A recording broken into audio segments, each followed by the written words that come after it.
It may sound ungenerous, even pessimistic, to throw the emphasis on the negative.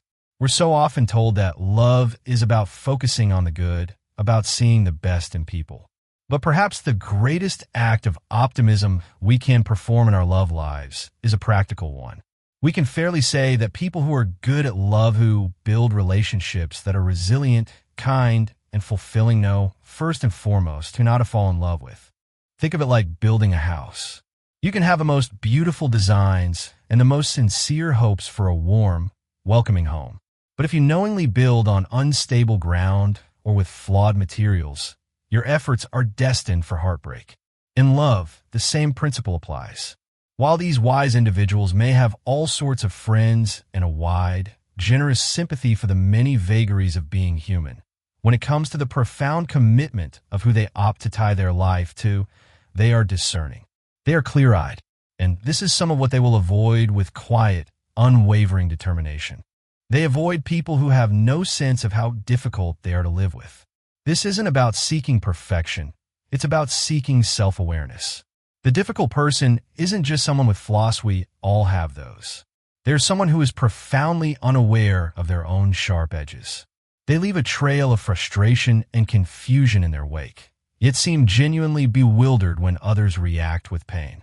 Closely related are people with a heightened belief in their own infallibility. For them, a disagreement isn't a chance for mutual understanding. It's a battle for reality where their version must prevail. To admit a mistake is not a simple act of accountability. It feels to them like a catastrophic collapse of their entire self-worth, so they will defend their position, no matter how illogical, to the very end. This defensiveness takes many forms. You'll recognize it in the person who, when a minor issue is pointed out to them, quickly chooses that exact occasion to simultaneously inform you that it's not as though you're perfect, either. The conversation is immediately derailed. Your small, specific concern about the overflowing trash can is suddenly blown up into a grand trial of your overall character. You learn, over time, that it's simply not worth it to bring anything up. You will also see it in those who will label any criticism of them, however sensitively and lovingly delivered, as rude, offensive, or an act that is contrary to the rules of true love as they define them. They have weaponized the language of love and sensitivity to create a fortress around their ego. By their rules, true love means never being challenged, never being asked to grow, and never being held accountable. It is a convenient, self-serving definition that guarantees their own comfort at the expense of your sanity. People who are good at love learn to spot the patterns of subtle, emotional manipulation. They avoid, for instance, the person who deliberately and skillfully drives you to the very edge of your frustration. And then, the moment you finally snap, they turn and say with wide-eyed innocence, "Why are you getting cross so suddenly?" They're the arsonist who sets the fire and then stands back to criticize the frantic way you try to put out. They engineered your reaction, and now they will judge you for it. They are wary of the person who smiles, holds your hands, looks you in the eye, and says, "I get it. I completely understand now. I'm going to change." The words are perfect. The delivery is sincere. You feel a wave of relief. But then a few days or weeks later, they go and do whatever it was all over again. This isn't just a lapse, it's a strategy. They have discovered that the performance of repentance is far easier than the actual work of change. They combine an exquisite talent for creating upset with an even greater talent for a sentimental, tearful apology. The apology becomes the end of the story, allowing the cycle to reset and begin anew, leaving you emotionally exhausted and questioning your own judgment for ever believing them. Healthy love requires respect for shared boundaries, both physical and emotional. That's why those who are wise in love steer clear of people who will flirt openly with others, then dismiss your hurt feelings by calling it only a bit of fun and labeling you a prude or insecure for minding. They avoid the partner who will consistently mess up your shared home and then call you anal or uptight for wanting a space that feels calm and respected. They step away from those who will constantly prioritize time with their friends over time with you. And then, when you express a need for connection, call you controlling or needy. In every case, a legitimate need of yours is reframed as a character flaw. This is a powerful form of gaslighting that, over time, can erode your sense of what you have a right to ask for in a relationship. They are also deeply cautious of anyone who frequently tells you, "You're imagining things." On a deeper, more psychological level, they avoid partners who are fighting invisible battles. This includes people who harbor a subtle background grudge against your gender, seeing you not as an individual, but as a representative of a group they resent.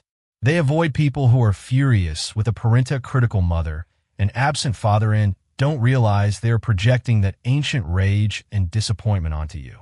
You become the stand-in for a person you've never met, tasked with healing a wound you never caused.